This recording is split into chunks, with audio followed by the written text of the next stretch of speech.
Il mio caro amico Luigi mi ha regalato un paio di gig, di micro gig, e quindi ce li andiamo a sbustare. Il primo è questo Gipara TG in tungsteno, bellissimo, armato con BKK. Abbiamo anche il 3 grammi e il 5 grammi, oltre che il 7 grammi come questo.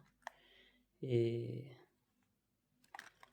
quindi ce lo andiamo subito a sbustare e poi lo vediamo a fianco agli altri 7 grammi che utilizzo io di Caperlan. Allora, così intanto siamo su un artificiale veramente di livello alto.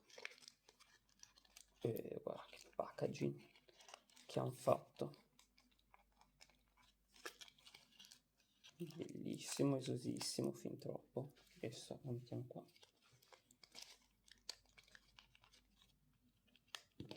Ok. Beh, intanto togliamo anche questo che direi che non fa parte dell'artificiale.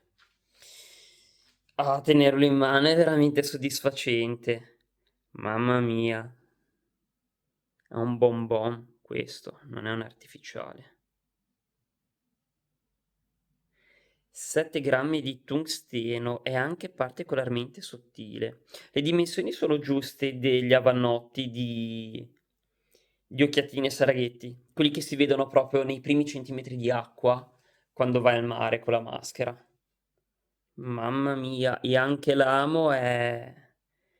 Allora, intanto vediamo un po' se è affilato, perché qualcosa mi dice che è affilato. Affilatissimo. Poi è bello ricurvo.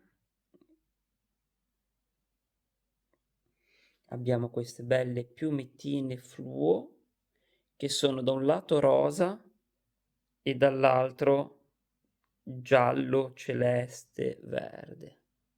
Hanno questa iridescenza, che con la pancia argentata, con gli stessi suoi riflessi, vedi, con questa stessa foilatura, è proprio nel suo.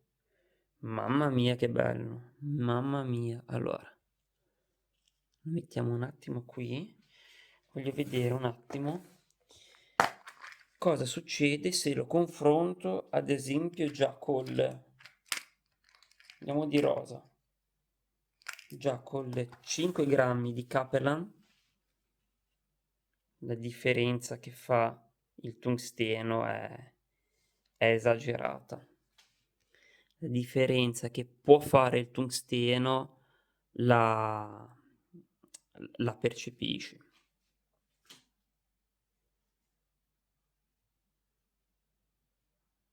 Tra l'altro mi piace come il dorso sia sostanzialmente bello opaco e quindi comunque fa sostanzialmente questo effetto luce molto molto molto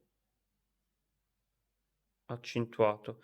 L'amo tra l'altro arriva a metà artificiale, quindi proprio perfetto, cioè è proprio da manuale. È un artificiale da manuale. Questa è la differenza che fa il tungsteno se confrontato con del semplice piombo. Ovviamente il piombo ha dalla sua il fatto che se vogliamo qualcosa mi ha preso, di un po' più voluminoso, col piombo siamo a posto, siamo nel nostro. Possiamo anche farlo un po' più corto e un po' più spesso. Poi volevo metterlo a confronto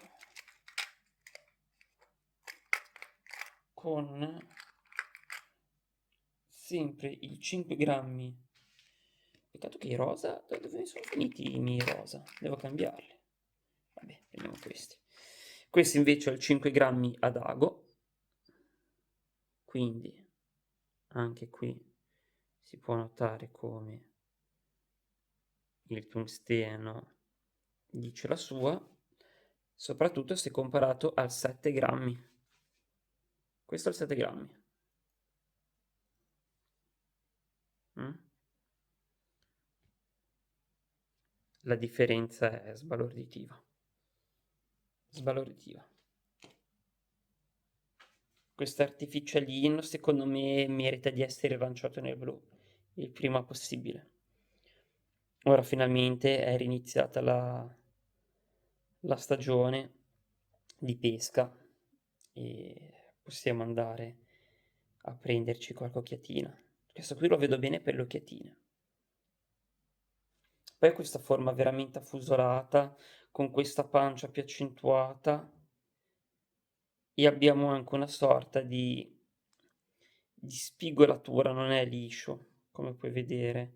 Diciamo che se in questo lato è liscio, quindi nel suo fianco destro, nel suo fianco sinistro invece ha, vedi questa gobbetta che è appena appena accennata, però c'è. E su artificiali così piccoli queste cose fanno la differenza. Vedi qui si riesce forse a far notare bene. Metto un po' più esposta la luce. Vedi, non è simmetrico, non è uno stampo simmetrico.